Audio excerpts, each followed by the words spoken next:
So I'm overlooking the Temple Mount area. Down here we see the Ophel Gardens, what is commonly called the Ophel Gardens. In the backdrop you can see the Mount of Olives.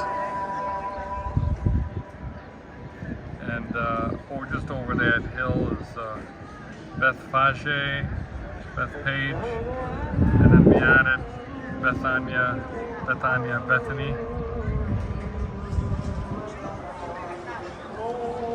So there are some that theorize that that was actually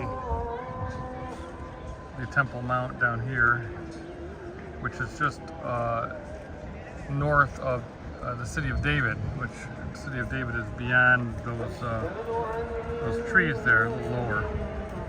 So with some of the descriptions that we've read about in history, it would seem to make sense that this right here was the Roman Praetorium, or the Roman fortress, or Fort Antonia. It's the same size as the Second Roman Legion encampment up at Megiddo, and it's also the same size as the 10th Roman Legion encampments around Masada when they went down there and sieged Masada. So Rome was pretty consistent in how they did things, and whenever they brought a fortress and occupied an area, that was considered to be Roman territory. And so right now on top of it, we see, the Dome of the Rock back there. You can see the gold. And you can hear the call to prayer coming from the Al-Aqsa Mosque up here. And we have some historical accounts that say that the Roman fortress looked down upon the Temple Mount. So again, this spot really seems like it fits the narrative.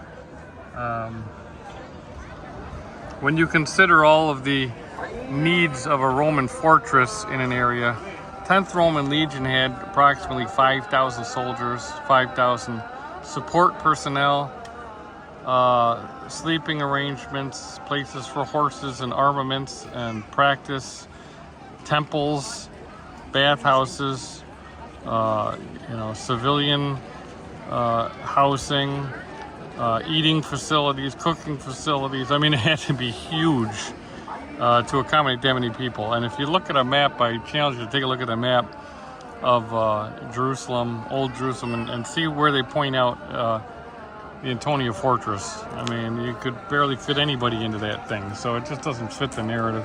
It doesn't fit the facts, let's put it that way. So anyways, I encourage people always to check out the facts themselves and challenge tradition whenever tradition doesn't fit the facts. And of course that, it would be really nice if that's not the Temple Mount, that's not where the temple was, as Allah is being exalted 5 times a day from that location. So anyways, this is particularly relevant as we consider the Temple Mount and the desire of many Jews to build the third temple. And I was just reading through the Psalms of Ascent, and without Yah, he who labors in vain.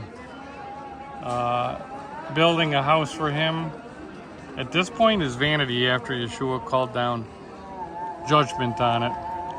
So I also encourage people to be very careful about how they deal with that issue of the third temple. Yeshua said, tear it down and raise it up in 3 days. And he was referring to, the bodily temple and the temple that gets filled with the Spirit. He let this temple made by man, get torn down and rebuilt. And, he's had enough with that experiment. And Yeshua made it clear that he's done with men building him structures. He never wanted a structure to begin with. He was perfectly happy with a tent. So I warn people to, watch out for traditions, and also watch out for how those traditions impact their doctrine and how they approach and handle things that they're going to see in the end times, like the ashes of the red heifer and the Ark of the Covenant and all that. And I write about this a lot, but when I was a young kid, I was really excited about the idea of, the ashes of the red heifer and finding the Ark. And of course, all of that would be part of them reestablishing the temple, but also a part of that would be the reinstitution of sacrifices and essentially just blotting out Yeshua. Of course, that's what they're trying to do anyways. They call Yeshua by an acronym of Yesu, which in Hebrew stands for may his name and memory be blotted out.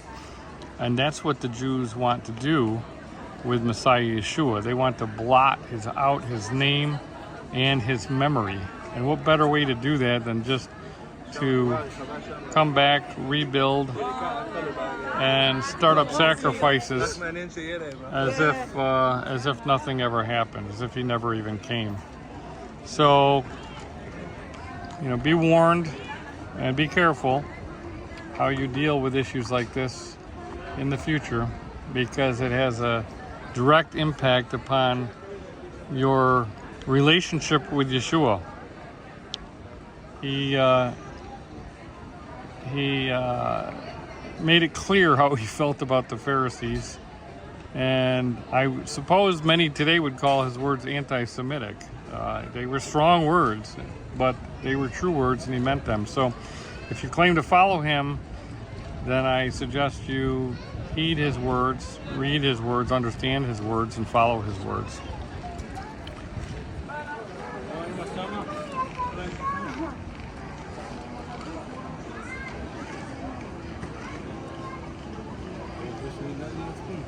אתם יודעים מה אמרתי לכם מקודם לגבי הקשר? אתם פה למטה